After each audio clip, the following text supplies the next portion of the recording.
Well, it's time to go see if they fix my phone, or if they can fix it.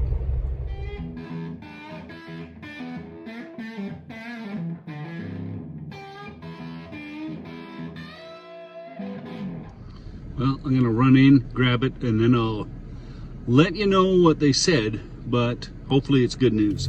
Okay, guys, got it back, and it was 149 bucks.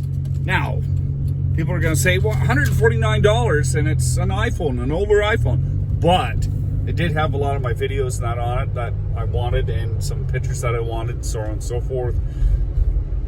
You know, I could have went out and bought another one. I could have, but I don't like throwing away things that can just be fixed. I don't. I just find it, to me, I find it wasteful. And for 149 bucks, I got my my phone I use for editing. That's basically all I use it for. I don't use it for phone calls or anything else. I have my other phone for that, but I just use it for editing because I use iMovie, and it is so easy to use iMovie. And I know it doesn't have some of the features that other ones do. I understand that. But for me, iMovie is wonderful. It's very simplistic. And I'm not into all this fancy stuff. I'm just here to show you guys what I see and what I have, and, you know, have some fun. And along the way, I hope you guys enjoy it too. But 149 bucks. My phone is back, working order. I can edit my movies, pull them up, and I didn't lose anything, which is a big thing to me.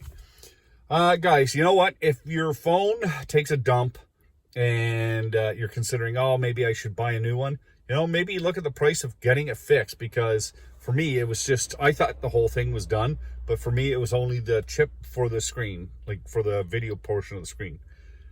That was awesome. And phones are friggin' expensive today. Anyway, guys, that's about it. I hope you're having a great day. You guys take care. Be safe on the road.